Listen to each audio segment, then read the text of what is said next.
इस कार्यक्रम के प्रायोजक कृषि एवं किसान कल्याण मंत्रालय एवं कृषि सहकारिता एवं किसान कल्याण विभाग।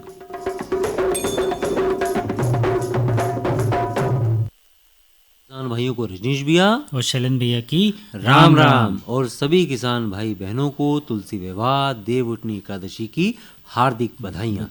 और शरण भैया आपको भी बहुत बहुत बधाई हो। बिल्कुल रजनीश भैया, आपको भी बहुत बहुत बधाई। देखिए रजनीश भैया, आपको भी और हमारे किसान भाई बहनों को भी तुलसी विवाह देव उठनी एकादशी की बहुत बहुत बधाई। बिल्कुल और भैया। देखो ना रजनीश भैया, अब समय आ गया है कि मांगलिक कार्य, विवाह, शादी आज से आरंभ हो जाएंगे। बिल्कुल हो जाएगी। व्यावसायिक गतिविधियां भी तेज हो जाएंगी। बिल्कुल भैया। और खेत की तैयारी के साथ किसान भाई भी अपनी रबी फसलें खेत में बोना शुरू कर देंगे और कई तो शुरू कर भी चुके हैं। सही बात है भैया। लेकिन बारिश के चलते अभी किसान भाइयों को कुछ बातों का ध्यान रखना चाहिए। हाँ भैया, मोथा का थोड़ा सा असर है अभी। बिल्कुल। और भैया आने वाले 4-5 दिनों में तो मौसम विज्ञान ने भी बारिश की भी संभावना और जताई है। बिल्कुल। तो पहले जो ज़रा मौसम साफ हो जाए उसके बाद ही हमारे किसान भाई जो मटर और आलू अभी लगाना चाहते हैं उसकी बुआई वो उसके बाद कर करें। सकते हैं। और खड़ी फसलों को तो भैया तभी काटें जब आपके पास भंडारण की अच्छी ढकने की अच्छी व्यवस्था है तो काटें, नहीं तो अभी फसल को आप खड़ी रहने दें, क्योंकि जब तक बारिश का मतलब ये मौसम साफ ना हो जाए तब तक उसको ना काटें और खड़ी फसलों को भी फिर बाद में ही कटाई करें, अन्यथा खेत में खड़ी रहने दें। बिल्कुल रजनीश भैया, और आज अपने किसान भाइयों से हम आज की बात इसी संबंध में करेंगे। किसानों को मौसम की अनियमितताओं से बचाती है प्रधानमंत्री फसल बीमा योजना। हाँ। है ना। और समसामयिक कृषि कार्यों पर वार्ता सुनेंगे कृषि विज्ञान केंद्र छिंदवाड़ा में वरिष्ठ तकनीकी सहायक डॉक्टर चंचल भार्गव से। और इनसे जानेंगे कि भाई जो इस माह के कौन से कृषि कार्य अभी और करने साथ की ही जरूरत है। हमारे सभी किसान भाई जानते हैं कि बीच बीच में हम लोकगीत और लोक भजनों के माध्यम से अपने किसान भाई बहनों का मनोरंजन तो करते ही हैं ना। बिल्कुल। तो भैया चलिए अभी कार्यक्रम की शुरुआत करते हैं और एक बढ़िया सा देवी गीत सुनवाते हैं। चलिए भैया सुनते हैं। बद्री प्रसाद खरे, निरंकार और साथियों की। क्या बात है भैया। चलिए। अरे तोरी बन जय है, तोरी बन जय गोविंद गुण गाए से, तोरी बन है गोविंद गुण गाए से, तोरी बन है गोविंद गुण गाए से, तोरी बन है गोविंद गुण।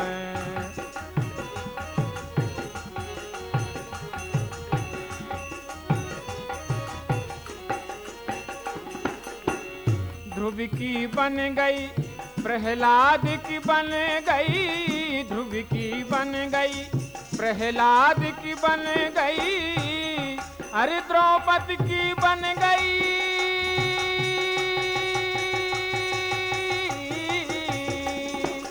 द्रौपदी की बन गई है चीर के बढ़ाए से, तोरी बन जय है गोविंद गुण गाए से, तोरी बन जय है, हाँ तोरी बन जय है गोविंद गुण गाए से, तोरी बन जय है।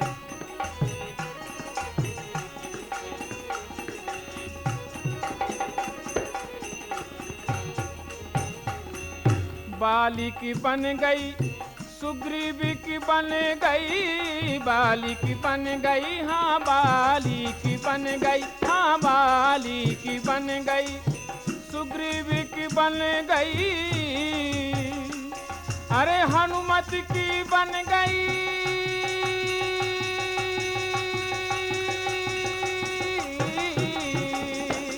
हनुमत की बन गई, सिया की सुध ल्याए से, तोरी बन जय है, हाँ तोरी बन जय है गोविंद गुण गाए से, तोरी बन जय है गोविंद गुण गाए से, तोरी बन जय है।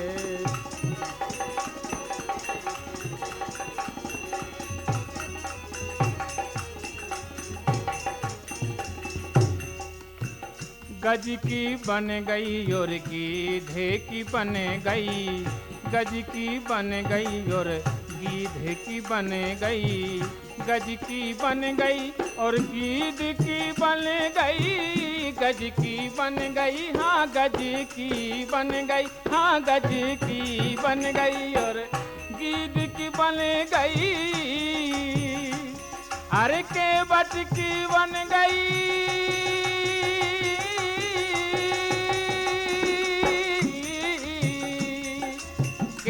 चुटकी बन गई है नाव पे चढ़ाए से, तोरी बन जय है गोविंद गुण गाय से, तोरी बन जय है रे तोरी बन जय है, हाँ तोरी बन जय है गोविंद गुण गाय से, तोरी बन जय है।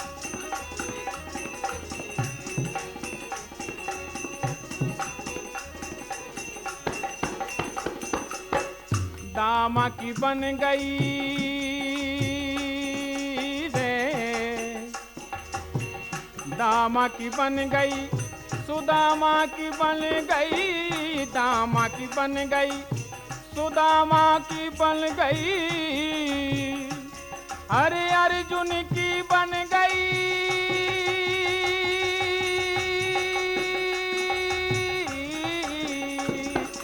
अर्जुन की बन गई, गीता को ज्ञान पाए से, तोरी बन जय है, हाँ तोरी बन जय है गोविंद गुण गाय से, तोरी बन जय है गोविंद गुण गाय से, तोरी बन जय है।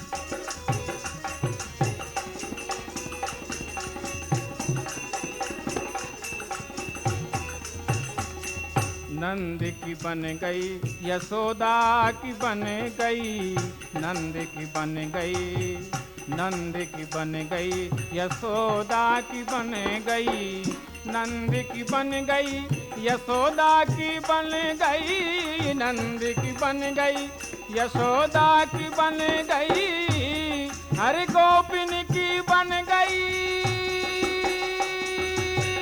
बन गई बन गई बन गई, अरे गोपिन की बन गई है दही के खवाए से, तोरी बन जय है गोविंद गुण गाय से, तोरी बन जय है गोविंद गुण गाय से, तोरी बन जय है, हाँ तोरी बन जय है रे, तोरी बन जय है गोविंद गुण गाय से, तोरी बन जय है रे।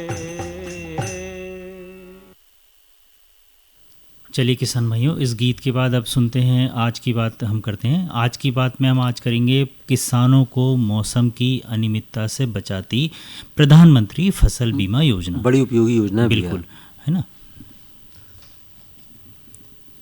किसान भाइयों, हमारे देश में खेती को जो है, जो देश की हमारी अर्थव्यवस्था की रीढ़ कहा जाता है, और हमारा जो भारत है वो कहाँ बसता है शैलेंद्र भैया? गाँव में बसता, गाँव में बसता है ना। और कहते हैं कि अगर भारत को जानना है तो उसे गाँव में जाकर देखो, बिल्कुल है ना। गाँव में जो किसान खेती करते हैं वो दिन रात मेहनत करके फसल को उगाते हैं, तो उनकी सोच सिर्फ ये नहीं रहती कि मुझे फसल का उत्पादन करना है और उसे बेचकर अपने परिवार का भरण पोषण करना है, बल्कि किसान ये सोचकर फसल को उगाता है कि अच्छा उत्पादन होगा तो कई लोगों का पेट इससे भरेगा, ज़्यादा से ज़्यादा लोगों को भोजन मिलेगा। इसलिए किसान को भैया अन्नदाता कहा जाता है। बिल्कुल रजनीश भैया। और रजनीश भैया, किसान दिन रात मेहनत करता है, और एक किसान और फसल उत्पादन के बीच में सबसे बड़ी समस्या क्या होती है? मौसम की। बिल्कुल, क्योंकि हमारे देश में अधिकतर भागों में आज भी मौसम पर आधारित खेती की जाती है। हाँ। इससे मौसम के उतार चढ़ाव के कारण जोखिम हमेशा बना रहता है। बना ही रहता है कभी भैया। कम बरसात होना तो कभी ज़्यादा होना, है ना। कभी जहाँ पानी की आवश्यकता नहीं तो पानी गिर जाना, और पानी की आवश्यकता है तो पानी नहीं गिरना। फसल तैयार हो गई, पानी की आवश्यकता नहीं है, अचानक पानी गिर गया, जिससे खेत में खड़ी फसल खराब हो जाती है। बिल्कुल। और इस स्थिति में एक किसान की क्या हालत होती है, उसकी कल्पना हम और आप नहीं कर सकते। वो एक किसान ही समझ सकता है जो मेहनत से फसल उत्पादन करता है। बिल्कुल, वही जान सकता जिस है पर बीतती है वही उसका दर्द समझ सकता है। और ऐसी ही किसानों की समस्या को देखते हुए भारत सरकार ने खेती को जोखिमों से, खतरों से बचाने के लिए भैया एक योजना की शुरुआत की है, जिसे हम प्रधानमंत्री फसल बीमा योजना कहते हैं, जो किसानों की फसलों को प्राकृतिक जो आपदाएं हैं उसके जो नुकसान है उनसे बचाने के लिए बनाई गई है, उससे बचाती है। और इस योजना की शुरुआत शरण भैया 13 फरवरी 2016 को की गई थी। इस योजना में जो है मुख्य फसलों को प्राकृतिक आपदाओं, जैसे आप समझ सकते हैं आसमानी बिजली, आग भी कई बार लग जाती है, सूखा, बाढ़, जल भराव, ओलावृष्टि, चक्रवात, तूफान, बादल फटना और कीट और रोगों के साथ साथ भूस्खलन से भी बचाने के लिए ये योजना उनके खतरों को कम करने के लिए बनाई गई है। बिल्कुल। इसके अलावा रजनीश भैया, अगर किसान कम बरसात या प्रतिकूल मौसमी व्यवहार के कारण समय पर बुआई नहीं कर पाता, हाँ भैया, तो भी उसे बीमा का फायदा मिलेगा। क्या बात है, ये बड़ी अच्छी बात है। बिल्कुल। हाँ। और इसके अलावा कटाई के उपरांत खेत में अगर सुखाने के लिए खड़ी फसल रखी है और 14 दिन के अंदर अगर रखी है फसल, और उस बीच में मतलब 14 दिन के अंदर में चक्रवाती बारिश हो जाती, ओलावृष्टि हो जाती या फिर बेमौसमी बरसात हो जाती, जिसके कारण क्या होता है, फसल खराब हो जाती। अभी चल ही रहा है जैसे मौसम में, है ना, देख ही रहे हम देख ही रहे हैं। तो भी उसे इस योजना का लाभ मिलेगा, जिसका आकलन करेंगे वो खेत स्तर पर ही किया जाएगा, मतलब वहीं पर आकर, हाँ, जगह पे उसका, है ना।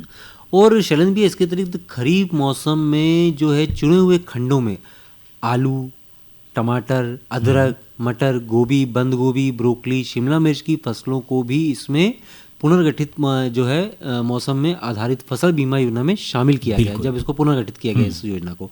और इस प्रकार इस योजना के अंतर्गत ओलावृष्टि के कारण जो भी अधिसूचित फसलें हैं उसको इसमें शामिल किया गया 2023 में। बिल्कुल। और किसान भाइयों, प्रधानमंत्री फसल बीमा योजना में किसानों को सभी खरीफ फसलों के लिए केवल 2% और सभी रबी फसलों के लिए 1.5% का प्रीमियम का भुगतान किया जाता है, और बागवानी फसलों के लिए 5% प्रीमियम का भुगतान करना है। किसानों द्वारा भुगतान किए जाने वाली प्रीमियम की दरें काफ़ी कम है, बाकी का भुगतान सरकार द्वारा किया जाता है, चाहे वो फिर शेष प्रीमियम का 90% ही क्यों ना हो। मतलब इतने तक यानी किसानों के लिए सरकार व्यवस्था कर रही, 90% तक का वो जो है प्रीमियम चुका रही है ना। बिल्कुल। और किसान भी इस योजना के लिए अधिसूचित क्षेत्रों में अधिसूचित फसल जो लगाने वाले पट्टेदार किसान हैं, चाहे वो आपके हो गए जोतवार किसान, है ना, इन सभी किसानों को जो है इसके कवरेज का पात्र बनाया गया है। इस योजना का लाभ लेने के लिए किसान को संबंधित जो है भूमि के दस्तावेज जुटाने होंगे, देने होंगे, पेश करने होंगे। भूमि का रिकॉर्ड हो गया, खसरा, नकल खसरा की हो गई, और साथ में आपका हो गया पावती, भूमि के जो भी प्रमाण पत्र इससे जुड़े हुए दस्तावेज हैं वो देने पड़ेंगे। वो मतलब ये है कि आपको ये साबित करना पड़ेगा कि जो जमीन आप खेती कर रहे हो उसके मालिक आप हो। तो ये दस्तावेज आपको प्रस्तुत करने होते हैं, कुछ भी हो दस्तावेज, है ना। इसके अलावा रजनीश भैया, बैंक में आपका खाता है, वो उनका किसानों का खाता भी होना आवश्यक है।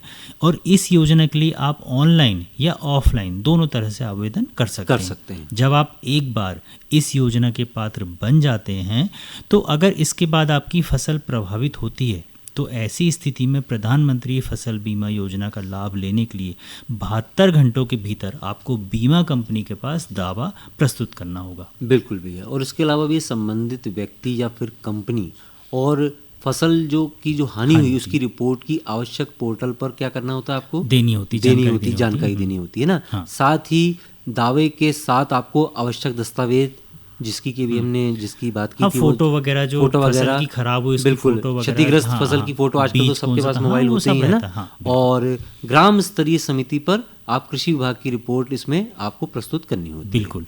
और अगर बड़े भाग में किसान भाइयों बड़ी आपदा के कारण नुकसान होता है, तो सरकार द्वारा नवीनतम तकनीक जैसे कि सैटेलाइट इमेजरी, रिमोट सेंसिंग तकनीक, ड्रोन, कृत्रिम बुद्धिमत्ता और मशीनी लर्निंग का उपयोग किया जाता है। बिल्कुल। अब तो एआई की टेक्नोलॉजी आएगी, जिसे आप कृत्रिम बुद्धिमत्ता हम कहते हैं ना। और किसान भाइयों, आपको अपनी फसलों का बीमा कराकर जोखिम को इसमें आप कम कर सकते हैं और आगे की राह को आसान बना सकते हैं। इस योजना की सरकार द्वारा बड़े व्यापक पैमाने पर इस योजना को चलाया जा रहा है, ताकि हर एक किसान तक इस योजना का लाभ पहुंचे, वो कवरेज का पात्र बने और जोखिम को कम कर सके किसान भाइयों। और इससे किसान क्या होगा, आर्थिक रूप से भी मजबूत होगा। और जो बार बार उसको फसलों के नुकसान से जो डर बना रहता है, बिल्कुल वो खत्म होगा और किसान आत्मविश्वास से भरकर अच्छी खेती करेगा। तो भैया, ये इस योजना का लाभ हमारे किसान भाई ज़्यादा से ज़्यादा लें, इसकी जानकारी लें और इस योजना का लाभ लें। तो भैया, ये थी हमारी आज की बात जो हमने की फसल बीमा योजना पर। और अब चलिए एक बार फिर से मनोरंजन से जुड़ते हैं रजनीश भैया, और दद्दूलाल राज और साथियों की आवाज में सुनवाते हैं एक सुंदर सा गीत। चलिए भैया, आनंद आ जाएगा सुन के।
ये जो हरे भरे पेड़ और उन पर लगे गुच्छेदार फल दिखाई दे रहे हैं, ये वास्तव में हमारे किसान भाइयों के आर्थिक और सामाजिक जीवन में सुख समृद्धि के रंग भरने की क्षमता रखते हैं। ऑयल पाम की खेती से किसान सामान्य फसलों की तुलना में कम लागत एवं मेहनत से अधिक आय प्राप्त कर सकते हैं। इसके माध्यम से किसान खाद्य तेलों का उत्पादन बढ़ाकर देश के विकास में अपनी भागीदारी सुनिश्चित कर सकते हैं। लेकिन ये सब कैसे संभव है, आज इसी के बारे में बताएंगे अपने किसानों को।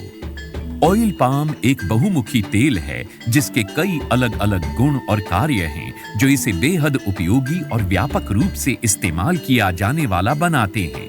ऑयल पाम के फल से सबसे अधिक तेल प्राप्त होता है। प्रति हेक्टेयर 20 से 25 टन फलों की उपज देने वाले इसके पेड़ परिपक्व होने के बाद लगभग 30 साल तक फल देते रहते हैं। यही नहीं, इन पेड़ों के बीच अंतर्वर्ती फसलें उगाकर किसान दोहरी आय भी प्राप्त कर सकते हैं। इसके अतिरिक्त सरकार की ओर से भी इसकी खेती के लिए काफी सहायता उपलब्ध करवाई जाती है।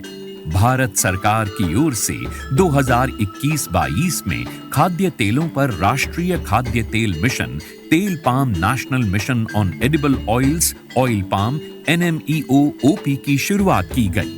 इसके अंतर्गत किसानों को ऑयल पाम की पौध सामग्री, अंतर्वर्ती खेती एवं रखरखाव, ड्रिप सिंचाई, डीजल, बिजली, सोलर पंप सेट, बोरवेल, फल कटाई उपकरणों एवं पुराने पौधों की पुनः रोपाई के लिए सब्सिडी प्रदान की जाती है।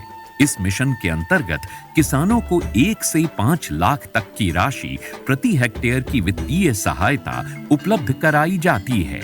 सरकार द्वारा ऑयल पाम के पौध सामग्री के लिए 20 से 29 हज़ार रुपये प्रति हेक्टेयर की सहायता मिलती है। इसके अलावा भी सरकार पहले 4 साल तक 42,000 रुपये प्रति हेक्टेयर की सहायता अंतर्वर्ती फसल एवं रखरखाव के लिए भी मुहैया कराती है। इस मिशन के अंतर्गत ड्रिप सिंचाई के लिए 30,000 रुपये प्रति हेक्टेयर की सहायता अतिरिक्त दिया जाता है। साथ ही किसानों के लिए फसल कटाई मशीन और ट्रैक्टर ट्रॉली की खरीद के लिए भी सहायता का प्रावधान है। कुछ किसानों के मन में ये शंका है कि ऑयल पाम के पेड़ों की सिंचाई के लिए अधिक मात्रा में पानी की आवश्यकता होती है। ये पर्यावरण के लिए ठीक नहीं है। कुछ ये भी कहते हैं कि ये धरती के उपजाऊपन के लिए भी हानिकारक हैं। किंतु जिन किसानों को ऑयल पाम की खेती से आज लाखों रुपए की वार्षिक आय प्राप्त हो रही है, उनका कहना है कि ये सारे संचय निराधार हैं। ऑयल पाम का खेती में धान और गन्ने से कम पानी लगता है। इसमें गवर्नमेंट का तरफ से ड्रिप सिंचाई के लिए पैसा भी दिया जाता है। मैंने 2015-16 से ऑयल पाम की खेती की है और इससे पर्यावरण को कुछ नुकसान है ही नहीं। और इनका जो पेड़ पौधा होता है, इनसे हम मल्चिंग भी यूज करते हैं और इनका यूज से हम काफ़ी सारा ज़मीन में नमी लेते हैं और इनके अंदर इंटरक्रॉप जो है, जो कपास वगैरह लगाते हैं तो हम डबल गुण आय लेते हैं और अच्छा रहता है। ऑयल पाम की खेती के लिए मुझे सरकार ने पौधे सीडलिंग देते हैं। वो जब बड़ा हो जाता है, जो फल जो देता है, हर महीने सरकार उसी फल खरीदने के लिए एक रेट बना के देते हैं। वही रेट पे कंपनी खरीद लेते हैं।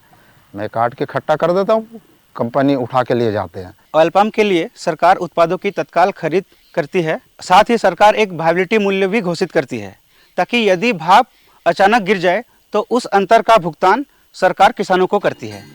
सच तो ये है कि ऑयल पाम की खेती हमारे किसानों को और अधिक समृद्ध और ग्रामीण अर्थव्यवस्था को और अधिक सशक्त बना रही है। आप भी इसकी खेती और सरकारी सहायता का लाभ उठाएं और अपनी आर्थिक स्थिति को बेहतर बनाएं।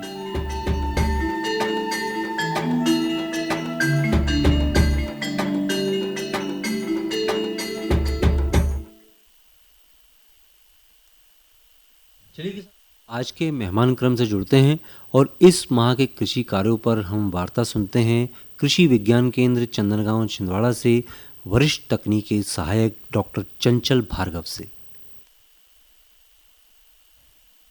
सभी किसान भाइयों को मेरी राम राम। मैं डॉक्टर चंचल भार्गव, वरिष्ठ तकनीकी सहायक, जवाहरलाल नेहरू कृषि विश्वविद्यालय अंतर्गत कृषि विज्ञान केंद्र चंदनगांव छिंदवाड़ा में कार्यरत हूँ। मेरा विषय है पादप प्रजनन एवं अनुवांशिकी। मैं आप लोगों को समसामयिकी सलाह प्रस्तुत करना चाहती हूँ। जैसा कि अभी किसान भाई देख रहे हैं, मोथा तूफान की वजह से लगातार बारिश हमारे ज़िले में बनी हुई है। तो किसान भाइयों से मेरी यही निवेदन है कि आप अपने खलिहानों की यदि फसल काट के रखी हुई है या खेत पे खड़ी हुई है, उचित व्यवस्था करें। साथ ही यह भी ध्यान रखें कि खलिहान में पड़ी हुई आपकी फसल बहुत ज़्यादा देर तक भीगे ना, और यदि उचित हो तो भीगे ना, ऐसा प्रबंधन आप लोग कर लें, अन्यथा फसल के दाने काले पड़ने की संभावना होती है। क्योंकि अभी आप देखेंगे कि रबी की बोनी का समय भी आ रहा है। तो किसान भाइयों से मेरा निवेदन है कि जैसा ही मौसम खुलता है, किसान भाई अपनी रबी की बोनी के लिए खेतों को तैयार करें। रबी की बोनी में मुख्यतः हमारे ज़िले में चना, सरसों और गेहूं की फसल लगाई जाती है। कुछ किसान भाई जिनके पास पानी की व्यवस्था नहीं है, वह उतेरा पद्धति से मक्का की खड़ी फसल में सरसों की बोनी कर सकते हैं, और जो मॉइस्चर या जो नमी मिट्टी में उपलब्ध है उसका प्रयोग करके सरसों से अच्छी फसल आप लोग ले सकते हैं। इस विधि को उतेरा पद्धति कहते हैं। साथ ही दूसरी बात मैं किसान भाइयों से यह कहना चाहूँगी कि फसल की कड़वी का या फसल की पराली का आप लोग उचित प्रबंधन करें, इसे जलाएं नहीं। बहुत से ऐसे जैव कारक हैं जो फसल की कड़वी को, पराली को अतिशीघ्र सड़ाकर मिट्टी में मिला देते हैं, जिससे मिट्टी की उर्वरता भी बढ़ती है और मिट्टी में कार्बनिक तत्वों का समावेश होता है।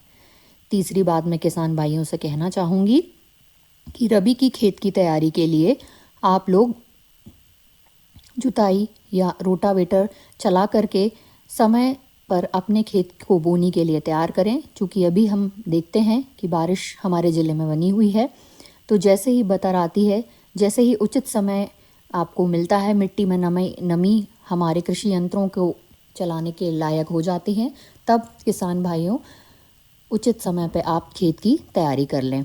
चौथी बात मैं किसान भाइयों को यह बताना चाहूँगी कि जैसा कि हमें रबी की बोनी करनी है, तो जिस भी फसल की बोनी आप करना चाहते हैं, समय पर बीजों की उपलब्धता सुनिश्चित कर लें।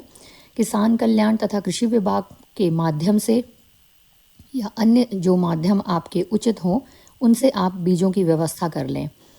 सिर्फ इस बात का ध्यान रखें कि किस्मों का चुनाव बहुत सटीक हो।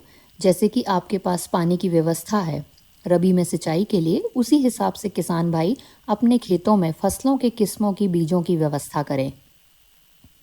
अधिक पानी लगने वाली किस्मों, कम पानी लगने वाली किस्में, मध्यम पानी लगने वाली किस्में, इस तरह से आप किस्मों का चुनाव कर सकते हैं।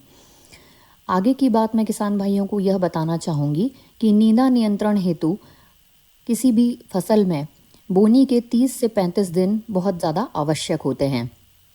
तो किसान भाई यदि मज़दूरों से निदाई करना चाहते हैं या रासायनिक नींदा नियंत्रण आप प्रबंधन नींदा का करना चाहते हैं, तो उसके लिए आप बुआई के पश्चात और अंकुरण के पहले किसान भाई कुछ आवश्यक नींदा नियंत्रण कारकों का प्रयोग कर नींदा को नियंत्रित कर सकते हैं। साथ ही अगली बात मैं किसान भाइयों को यह बताना चाहूँगी कि आप उर्वरकों का संतुलित प्रयोग करें। जैसा कि बार बार हम विभाग के माध्यम से या कृषि विज्ञान केंद्र के माध्यम से कृषकों को यही सलाह देते हैं कि आप उर्वरकों का संतुलित प्रयोग करें। जिले में उर्वरकों की उपलब्धता पर्याप्त है। साथ ही मृदा परीक्षण के आधार पर यह सुनिश्चित कर लें कि मृदा में जितनी भी हमारे पोषक तत्वों की आवश्यकता हो मृदा स्वास्थ्य पत्रक के अनुसार, उतने ही आप उर्वरकों का प्रयोग करें। अनुशंसित मात्रा में ही प्रयोग करें, अधिक उर्वरकों का प्रयोग ना करें। अगली सलाह मैं किसान भाइयों को यह देना चाहूँगी कि आप लोग बोनी से पूर्व बीजोपचार ज़रूर करें। बीजोपचार पौधे की सेहत के लिए, बीज की सेहत के लिए, पौधे में बहुत सी मृदा जनित बीमारियाँ होती हैं, साथ ही कुछ बीज जनित बीमारियां भी होती हैं। यदि आप बीजोपचार करते हैं, चाहे वह रासायनिक दवाएं हों, चाहे जैव कारक जैसे ट्राइकोडर्मा विरिडी, या रासायनिक दवाओं में कार्बेंडाजिम, बेवेस्टीन आदि से बीज उपचार करके अच्छी तरह से बोनी करें। बीज उपचार दवा को बीज में मिला करके थोड़ी देर छोड़ दें बोने से पूर्व, ताकि बीज उपचार की जो दवा है उसकी परत बीज के चारों आवरण में अच्छी तरह से फैल जाए। साथ ही यह भी ध्यान देने की बात है कि चूँकि अब सर्दियों का मौसम आ रहा है, तो मावठे की संभावना भी रहेगी, आगे चलकर पाला पड़ने की संभावना भी रहेगी। तो इसकी उचित प्रबंधन पर भी आप लोग ध्यान दें। जब बादलों की आवाजाही अधिक होगी, बादलों की आवाजाही बढ़ेगी तो चने में मुख्यतः चने की इल्ली का प्रकोप बढ़ता है। उसके लिए मैं किसान भाइयों को सलाह देना चाहूँगी कि अपने खेतों की सतत निगरानी करते रहें। साथ ही अपने खेतों को संतुलित मात्रा में उर्वरक, खाद, पानी सब समय समय पर आप लोग देते रहें। यही समसामयिकी मेरे किसान भाइयों के लिए है। आप सभी को बहुत बहुत धन्यवाद। तो किसान भाइयों, ये थी वार्ता डॉक्टर चंचल भार्गव की, जो कि वरिष्ठ तकनीकी सहायक हैं कृषि विज्ञान केंद्र चंदन गांव छिंदवाड़ा में। चलिए किसान भाइयों, अब सुनते हैं हम ये संदेश।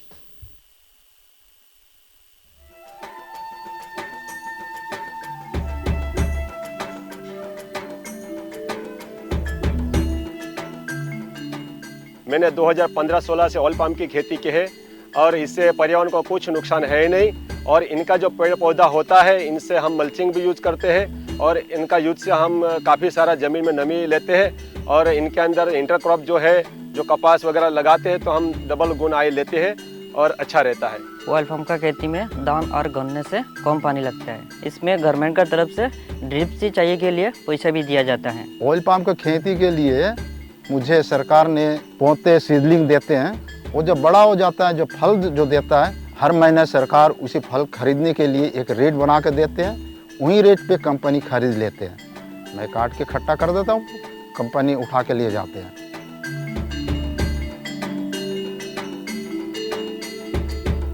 अब घड़ी की सुइयां इशारा कर रही है कि अपने किसान भाइयों से विदा लेने का बिल्कुल समय हो गया है ना। तो विदा लें।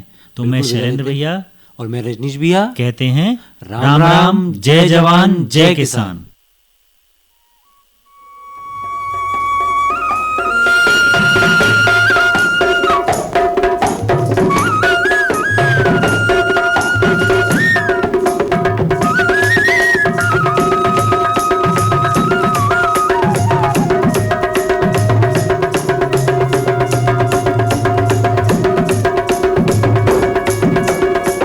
इस कार्यक्रम के प्रायोजक कृषि एवं किसान कल्याण मंत्रालय एवं कृषि सहकारिता एवं किसान कल्याण विभाग।